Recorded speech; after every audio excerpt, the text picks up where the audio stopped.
I played 160 video games in 2024, and I'm going to rank all of them.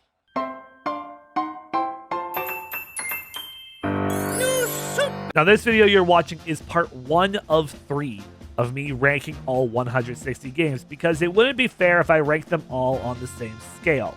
About 50 of those games came out this year, and the other 110 came out years prior. The first part, which you're watching right now, is going to rank the first 110 games. The second part will be ranking the games that came out this year, 2024, or this past year, I guess now. And then part 3 will be my top 10 video games of 2024. Now, I probably played over 200 games overall this past year, but the 160 that we're ranking all have 3 similar criteria for us to rank them by. The first is that I completed the game's main mode, whether it was a story mode, arcade mode, whatever is considered the main mode of the game. The second is I actually played the game front to back, did everything, platinum trophy, all achievements, whatever qualifies as 100%. And the third, which all of them have unless it was a shorter game, is that I played it for a minimum of 3 hours. So multiplayer games primarily have this as the main focus, or games that I just couldn't finish or didn't really like, I played for at least a minimum of 3 hours. Now, with all of that out of the way, let's get into the ranking. All right, we are now here at the tier list itself, and I'm just going to quickly go over the ranks to describe what everything does and why I would rank it a certain way. We're going to start from bottom to top. So F tier, pretty straightforward. The worst of the worst, absolute dog games. Would not recommend. I can't even believe I played it again. Or played it for the first time. It's bad. D tier, not the worst thing I've played, but it's still not good. I would not recommend these games. If you want to try them, go ahead, but they're not going to be a good. C tier, middle of the road. These do what they need to do and are video games. I may or may not recommend them, depending on where in C tier they fall. B tier are above average games that I would most likely recommend. There might be a few ones that I wouldn't just because of the themes or stuff, but overall, just solid, good games. A tier are some of the best games I played, but not the absolute best. There might be 1 or 2 issues that I found personally that I just couldn't get over, but you may find absolutely fine. And of course, S tier, the best of the best, games that would probably be in my top 10 if they did come out this year, 2024. So with those all out of the way, let's get into the ranking with our first subcategory, the games that I played a second time, or games that I've been ongoing playing. Basically, this wasn't my first time playing these games this year. All right, starting it off, Super Smash Bros. Brawl. It's going to be a controversial take because I know that the competitive Smash scene really doesn't like Brawl, but I love Super Smash Bros. Brawl. What? I probably, compared to Ultimate, probably have the most hours in Brawl. Played it again through the Dolphin emulator, and it rocks. I love Brawl so much. It's such a good game, and the machinations that came out probably helped me enjoy Brawl a lot more. 7 Days to Die is honestly a B tier game, very solid, a personal favorite survival crafting game of mine. You know, it has its issues and it can get stale really quickly, but I still have fun with it, especially with friends. House Flipper 2 is another solid B tier game. I think I prefer the second game over the first one. I prefer the first game over the second one. But House Flipper 2 is a really good sequel. There are definitely things that I do like that it did change, but it does feel a little shorter and a little less creative at times with what you can and can't do within the game. Now we're going to get into some really common sense games of mine. Stardew Valley is always going to be an S tier. This was actually the first year I completed the game, like 100% file, and it was great. Blade Up is always one of my favorite cooking games to play with friends and will always be an A tier. Yu-Gi-Oh! Master Duel and Legacy of the Duelist Link Evolution. I much prefer Link Evolution, especially after how much I got jaded by Master Duel now. If you want a single-player experience, definitely go for Legacy of the Duelist, even if you gotta cough up a couple bucks. And yes, while Master Duel is free, the competitive side and the meta get really, really bad the more you play. Sonic Adventure 1 and 2, gonna rapid fire these as well. Pretty straightforward. Sonic Adventure, I much prefer over Sonic Adventure 2, I think, just after playing them both again this year. I think with the amount of times I've played SA2, it's also gotten stale, and me trying to speedrun it has made me a bit more jaded towards the game compared to SA1, where I just play it casually, and it's much, I don't know, I enjoy it a little bit more. I like the open field adventure zones much better. Golf with Friends, another solid game to play with friends. It's a definite A tier for me if you just have friends and want a good time. Neon White is another S tier. It's honestly, this was up for Game of the Year in 2023 or 2022 when it came out. I honestly don't remember because time is a blur for me. This just got beat out by Tunic for me that year, but Neon White was a great time, and playing through it again with my friends to do some races this year was great. What I won't recommend is KO the Kangaroo. Would not recommend this game with I won't even touch this game again with a 10-foot pole. The only reason it's even on this list is because I platinumed it this year. I did every trophy for it last year in 2023, but one trophy was broken on the PlayStation 4 version. And that made me, stank. Now, on top of the atrocious voice acting and just mediocre game design and platforming, the game wasn't great to begin with, especially with all the bugs and stuff too when I played the game. I had no hope for this, and it's like, oh, I wonder if they fixed it. So I booted up the game again, got the Platinum Trophy, and because I technically 100%ed the game this year, it's on the list, even though I maybe only played it for half an hour. I hate it. I do not like this game. Do not play KO the Kangaroo. Thumper is a D tier game. I'm bad at this game. I tried 3 hours to try to get through this. I couldn't. If you like rhythm games and like a weird horror theme that it gives off, cool. This game I do not like. I'm also bad at it, but I just don't like it. What I do like, Taiko no Tatsujin, Drum and Fun. It's just if you like the Taiko series, if you know what the Taiko series is, it's a good job. It does what it needs to do. Pokemon XD Gale of Darkness, still one of my favorite Pokemon games to date. And the XG mod, which I've been playing on my stream at twitch.tv/Tony's Game Lounge, is great. It does a lot of new cool things that you should definitely check out yourself if you have the means to. Star Wars Battlefront 2 was released with that Star Wars Battlefront pack that came out this year on Steam. Playing it again, it's just kind of a middle-of-the-road game. Like, what? As a younger kid, I really enjoyed it, but like, I feel like I was very much nostalgia blind to this game playing through it again. Like, it just, I don't know what it was. I just did not care for it. My Sims Kingdom, which was part of the My Sims Cozy Pack, surprisingly held up after all this time. It still works fantastically with the Switch without using motion controls to place everything. Works surprisingly well still, is still a solid good time, and is 10 times better to the first My Sims, which we will get into later. Pokemon Scarlet is still, I think, one of the most middle-of-the-road Pokemon games. I'm not going to say it's like awful. It does what a Pokemon game needs to do. I just feel like the open world was a bit too big at times and caused a lot of performance issues still. We did Shiny Hunt for about 3 hours, which is why the game is on my list this year. So yeah, still fun. Halo Master Chief Collection, specifically Halo Reach, one of my all-time favorite Halos, will always be a top B tier, high B, low A tier game for me. Probably low A, Halo Reach. Payday 2, I actually got to play this with friends for the first time ever and not just by myself, which is how I did years ago when I first played the game. B-tier game because of that. And I'm excited for Den of Wolves, which is by the creators of Payday, so looking forward to that. Metal Hellsinger is another S-tier game. Give it a shot. If you like Doom and you like rhythm games, you will love Metal Hellsinger. I played it on PlayStation this year, played it on PC last year because it wasn't on PlayStation, and I platinumed the game, and it is such a good time. Definitely go give it a shot. What I was not expecting to platinum or play it all this year, but I did because Tony Hawk said he's working with Activision on something.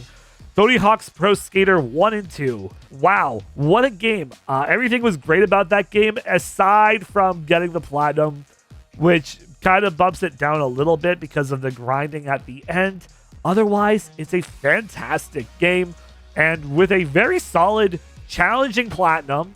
But even though it's challenging, like, if you're able to do it all, it's very rewarding.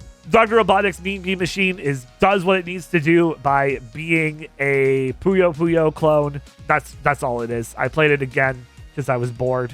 I beat it front to back. Lastly, Street Fighter 6. We, again, carried over from 2023 into 2024 with some DLC fighters that we tried out. And you know what? It's a solid game.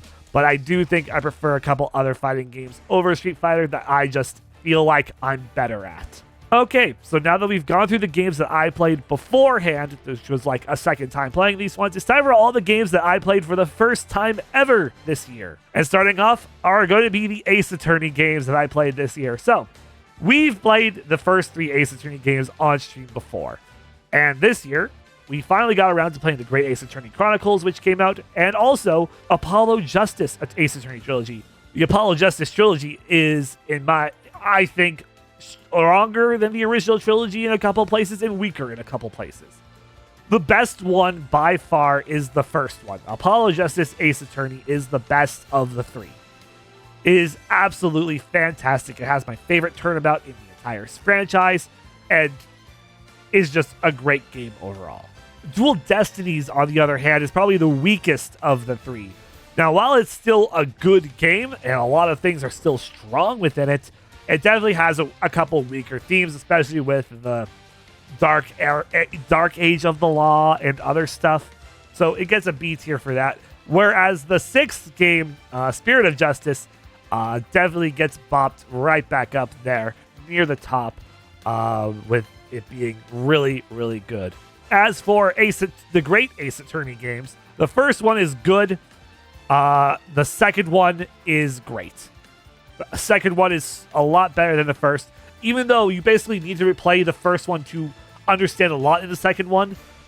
This is kind of where I stand on both of them. They are both great in their own sense, though. Actually, this is probably more like it. They're both there, realistically. Like, they're both really, really good. As for some other games that I played exclusively on stream, you had Escape Academy, which is another good B tier game. If you like escape rooms, you're definitely going to like this game because it's just a bunch of escape room puzzles. Nothing too crazy. And then Doors Paradox, it's there. It's a puzzle game where you got to just open doors. Okay, now let's move on to our Steam backlog. Starting it off is Monument Valley 1 and 2, which I would really put right here. They're really cool puzzle games with a really cool design and ambience. I still really dislike, though, that the third game is exclusive to Netflix games, and I think that's absolutely the dumbest thing this franchise could have done. I don't like Netflix games. I think that whole service is a joke. Next, we got Blaze Blue Central Fiction, which is, you know what? It's a cool fighting game. It's really just not for me, which is why I put it at the bottom of B. And the same goes with Under Night in Birth. Again, just not my speed. Did the arcade mode in both of these. So, saw front to back of that. Desta, Memories Between. I tried to vibe with this game really hard. I really did. But I just couldn't. I don't know. The combat seemed... The whole premise of the game was very slow, with it being a turn-based dodgeball game. Hades, on the other hand, I could get behind. The first Hades is great. If you have not played Hades, definitely go play Hades. It is a fantastic game. It does a lot of things good, and it definitely got me hooked onto more roguelikes and roguelites this year. And now for another F tier game, Puzzle Cube. I think I got this game for like a cent. It's a puzzle game. You're in a cube. It just wasn't fun. I don't know why I got this for a cent. I think it's like, oh, cool, like a nearly free game. I might as well get it. All right, now we get on to the Street Fighter Anniversary Collection, where I played 5 of the 6 games that were in there. Technically, there's more, but I only played one version of Street Fighter 2 and 3, and then I played the EX Alpha games, or the Alpha games. I think it's just the Alpha games. I'm not good at early Street Fighter, but I respect what they did, which is why essentially all of them get the same rank, and they all kind of just go to the B tier. They're good games, they're just not for me. But I respect the series enough to put them here. So that's why Street Fighter all of them are in the B tier. All right, and now we get to the last games in my Steam backlog, which I played for the first time ever, the Half-Life series and Portal 2, which I had technically started a couple years prior. I just never finished it. I finally did finish it. It was really good. A solid A-tier game. Definitely play Portal 2. The first Portal, you really don't need to play the first Portal, honestly. The first Portal's kind of boring. As for the Half-Life games, starting off with Half-Life 1, it's not good. The first Half-Life is it's really not good. It did not age well, and it definitely was not a good experience. Blue Shift was better. Opposing Force was kind of worse. It is more of just the difficulty thing between these three. Blue Shift is the easiest one. Opposing Force is the trickiest one.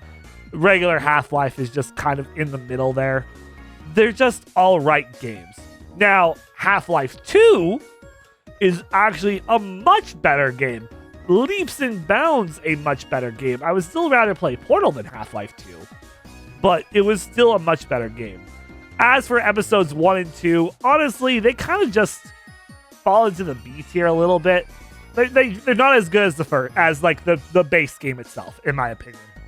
All right, now we get games on my Switch backlog and the Nintendo Switch Online service, because it's all the Switch games. And we're going to start off with, again, one of the worst ones. The original My Sims. God, holy f***. The original My Sims is actually really bad. Like, really, really bad. For the Wii version, at least. I grew up playing the DS version of My Sims, and that was a lot better than what the Wii version was. The Wii version of this game really is not good. Like, I'm surprised it was able to spawn so many games within the My Sims catalog. But then again, this is EA we're talking about, so they probably just tried to milk it. And while a few stuck, there were a lot of stinkers, including the original My Sims. Now let's start off with NSO games. Pokemon Puzzle League. You know what? It's a C tier game. It's all right. The modes are really cool. It's just it's just a puzzle game with a Pokemon theme. WarioWare Inc. The original one, really cool. First time fully beating a WarioWare game. Really fun experience. Kurulin. Really great. Really hard, but very rewarding. A bit of a rewarding game when you get through the levels that are very hard. But solid time. Alleyway. It's Alleyway. It's for the Game Boy. This was a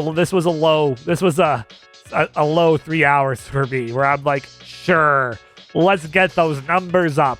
This one was rough. It's just Alleyway, which, if you know it, it's a ball breaking the blocks. And Sonic the Hedgehog 2, first time ever playing it, and I gotta say, I understand the appeal of 2D Sonic. I just don't like 2D Sonic games. But I beat it. But 2D Sonic games aren't for me. What is for me, though, F-Zero X, that was a solid racing game that I played. Sin and Punishment was a really, really good game that I finally got to play through NSO. Really had fun with that. The other Taiko no Tatsujin game, Rhythm Festival, just goes slightly above Drum and Fun. Basically all of Drum and Fun, but again, if you played one Taiko, you played them all. This one just has a story mode to go along with it, or a story progression where the more songs you play, you level up and you'll see story cutscenes and unlock stuff, which is kind of cool. Captain Toad Treasure Tracker. Great time, great game. Finally got through to finishing all of it. I played it once when I first got through it. I just restarted the save file, did everything. It was a lot of fun. Pokken. You know what? Pokken's good. It's a unique fighter for what it is. It feels just like a slightly more complex Smash Brothers without the platform stuff, but the button inputs are very Smash Brothers which is very weird. Golf Story, fantastic game. Definitely play it if you have the chance to. And Peglin. Wow, what a game Peglin is. Now, I saw this at the Nintendo Direct that I can't remember which one. And I'm like, oh, that game looks interesting. It looks like Peggle, but like a roguelike. I should go check that out. And I did. I played so much of Peglin.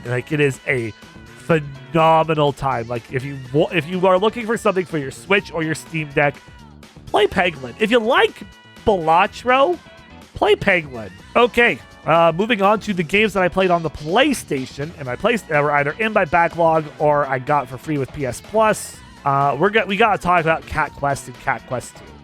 The second one is much better than the first one. The first one's actually no. The first one more or less kind of falls here. But the second one is definitely an A-tier game. Very simple. Very, very simple games. So simple, in fact, that like the second you get like X gear sets, the game becomes a joke. Final Fantasy VII, Crisis Core, Final Fantasy VII, Reunion? Great time. First time playing it, great time. I thoroughly enjoyed playing through that. I did everything, platinum the game. Minerva sucks as a boss fight, as a super boss fight, I should clarify. But everything else about this game, I really, really, really enjoyed. And I'm glad I finally got to experience Crisis Core. It's one of those games where I knew what the ending was, and I still like had to hold back some tears because it's really, really hard. The Pedestrian, a solid middle of the road puzzle game. Hat in Time, a phenomenal platformer that you should definitely go play. I'm glad I finally got around to playing it. It is great. Call of the Sea, a solid walking simulator. I guess is what you would categorize it as. It does a good job telling the story that it needs to tell through just solving some easy puzzles and walking everywhere. It's really good. Concrete Genie. I was not expecting what this game to be. I mostly played this game because of Astrobot and them appearing in Astrobot. This is really good. While it is a very like cheesy message of, you know, don't bully others and friendship always saves the day. It's a really cool, creative game. The Klonoa Fantasy Reverie series I also got to play, and the first one kind of just there. The second one is much better than the first one. It's also much longer than the first one. It does a lot of things better. It refines a lot of the things that the first one wasn't as refined in. My Name is Mayo. It's like $2, and all you do it's a clicking game, and it's a $2 platinum trophy. Toy Story 3 for the PlayStation 2. Oh boy, what a game! The PS2 version is quite a time. It's easy, and it has a platinum. Rollerdrome was a game that I was hoping to enjoy a lot more than I did. It's a good game. It's just very, very hard. It is definitely a game that you got, like, the more you play, the better you get. You would think, at least. I'm still bad at it, but it's a good time. Police Simulator Patrol Units is just all right. I played it thinking it would be an easy platinum. It's not. There's a lot of grinding, and I kind of just gave up on it after a bit. And nor Play With Your Food is just... It's an experience. Don't play this game. Maybe play this game once. Actually, you know what? Play this game once to experience how ridiculously stupid a lot of the stuff is in this game. And that's really about it. Again, free with PlayStation Plus. Curse to Golf is a cool game that I just could not get behind. I don't know why. It's a really cool game. Carto, I did like, though. And the puzzle aspect of building the map, how you need to build it, very unique, very fun. Okay, with that, we now get into the final segment of this, which is the games I played that were in my Epic Games backlog. All of these games, with the exception of one, I got for free because of just years of getting their free games. Whether it be with the holiday season or just their weekly, bi-weekly games that they put out, these were all free at one point in time. Except for this one, Alan Wake's American Nightmare. This one is the only game that I've spent money on in the entire Epic Game Store, and I gotta say, it's good. I enjoyed it. I liked it. Now, granted, I liked the first Alan Wake a lot. Is it as good as the first Alan Wake? No! But it's still a really good time. A really short time. And Alan Wake gets creative with a lot of guns, and there's a horde mode in it, and that was a lot of, or a a firefight mode. That's the word I'm looking for. There's a firefight mode in it. And honestly, it's just a lot of fun. So if you liked the first Alan Wake, give American Nightmare a try. It does have story that does happen immediately after the events of the first one. So in the overall scope of things, it does continue on the story. Now, everything else here was for free, and we're going to kind of start this with like the worst to the better ones. And starting off in some of the worst games, Poker Club and Chess Ultra. It's just poker and chess, respectively. This one was a lot worse than chess, because at least chess had puzzles that I could do to kill the time and not have to play chess. Whereas poker, I just had to play Texas Hold'em for 3 hours. That sucked. Human Resource Factory. I'm not smart enough for this game. That is why I put it here. I followed a guide the entire time. I know shit about coding, but if you're a coder or want to be a coder, definitely give this game a shot. Floppy Knights and Estrella. Again, I just could not vibe with these. You couldn't vibe with these games. Floppy Knights more than Estrella. Actually, Estrella is very much, at least it's like, you roll dice. If you played Slay the Spire, you might like Estrella, because instead of a card building game, it's a dice building game.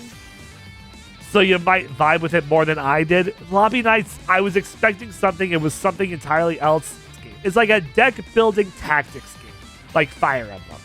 Chivalry 2 also kind of ends up in the C tier, more higher in the C tier at least. It's a fun time, but it's very, very dull now with, I think, the lack of players that were playing when I played it. The Bridge, I'm sorry, I cannot recommend this game. I was expecting a nice little cool little puzzle game, and I was brought to a game with very poor loading times to today's standards. The puzzles that were either very simple or very annoying to solve, and it just became this awful experience that I did not like. Aside from that, Toonche, I was expecting something cool with this one. It is kind of cool making a side-scroller beat-em-up roguelike. I could not vibe with it that much. Adios is a much weaker walking simulator. It's a cool story. It's still it's very meh overall. Snakebird is a puzzle game that was free on Epic. Mighty Fight Federation, absolutely fighting game. Did not like how it played. Did not like the controls. Not a great game. Them's Fighting Hurts. I did not like this one at all. Couldn't vibe with it. Another game I just couldn't vibe with. As well as Godlike Burger. Probably better than a lot of those other ones. I just did not vibe with it that much. I did not like how much more management went into a lot of the components. If it was like a much simpler game, I probably would have liked it a lot more, but there's like just too many things going on at once that you gotta like focus on that I could not enjoy it as much. And lastly, for the mediocre games, Aerial Knights Never Yield. It's an interesting game where you're just running in place and you just gotta push the button to the corresponding obstacle that's coming your way. There's no real story. It takes like an hour or two to beat.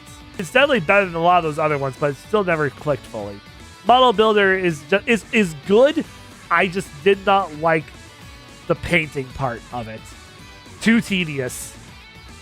I did not want to have to paint all the models. If it came pre-painted, it was just you building everything, I would have liked that so much more.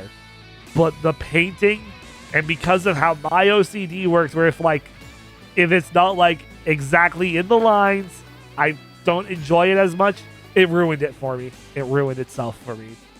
Now we've got all the games that are much better. And let's start off with a really good one that I was not expecting to enjoy as much, Severed Steel. Wow, what a fantastic game this was. I really vibed with it a lot. The theme, the aesthetic, the music, the controls, everything was like damn near perfect about this game. definitely give that a play if you haven't yet. It is really fun. The mechanics are really cool with slowing down, the slow down time mechanics, and always needing to move and dodge. It's so satisfying. Toem as well. I've been wanting to play Toem for a while, and I finally did, and I was very, very happy with my experience within Toem. It's just a simple go around and take photos of stuff adventure game, and it's definitely got the charm and cuteness that I was waiting for. Vampire Survivors. Oh my god, Vampire Survivors. I understand the hype that was around this game now. I didn't understand it until I played it myself. Wow. Now this was, like, I think on the list, one of the more recent games that was free. Thank you, Epic Games, for that, because Vampire Survivors is absolutely worth a playthrough. Another one that I really enjoyed because of its story and stuff is The Big Con. Really unique story where you learn to be a thief to try to save your old video rental store. Play The Big Con. It's a great, great time. As for some solid games, 20 Minutes Till Dawn is absolutely a solid...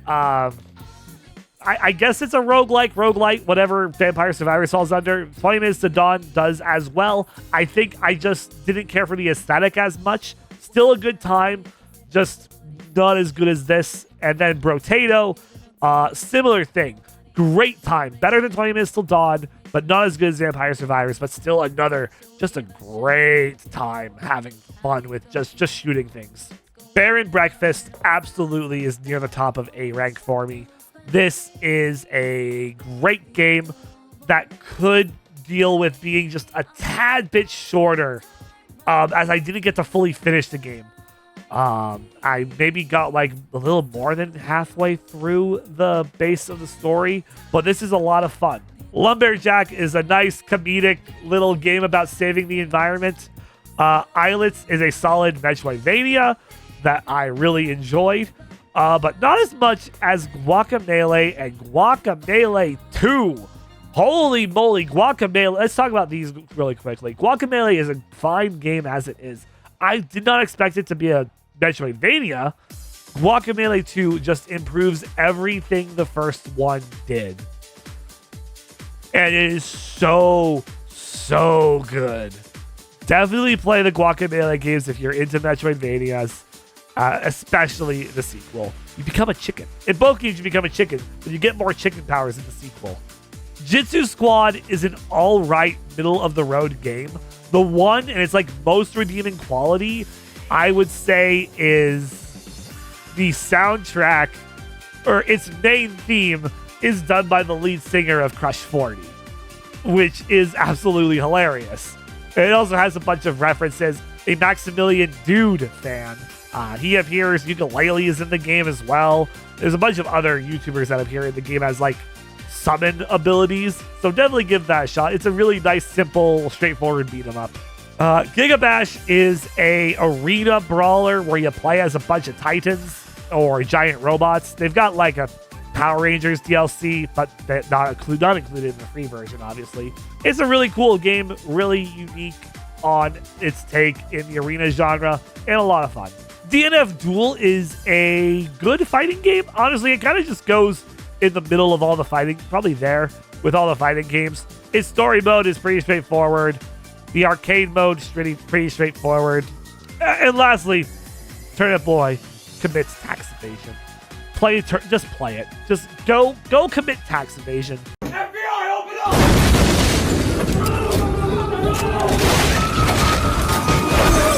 Okay, and with that is all 110 games that I played that came out before 2024. Do you agree with this list? If you do, let me know in the comments below. If you disagree as well, leave a comment below. Let me know what you think I made a bad decision on of where I ranked it. Remember, these are all my personal opinions of where I ranked them. A lot of them middle of the road, but this upper tier I absolutely would recommend. So these are my top 10 games that I played that did not come out this year. So definitely go check out these 10 games. Specifically, they're a lot of fun. And do not play these whatever you do. So that's going to do it for the first part of this tier list video. Be sure to stay tuned for parts 2 and 3, where we will go over my top 50 games of 2024. Part 2 being the first 40 and part 3 being the last 10. Be sure to like and subscribe if you like this video and this format of video, which is very different for me. Let me know if you liked it. Let me know if you'd like to see more of this stuff. And of course, be sure to follow me on my Twitch channel, twitch.tv/Tony's Game Lounge, where you can watch me whenever I go live, which is very inconsistent because I don't have a set schedule. I will see you guys here in part 2 when I rank my first 40 of the 50 video games that I played in 2024. Let me feel the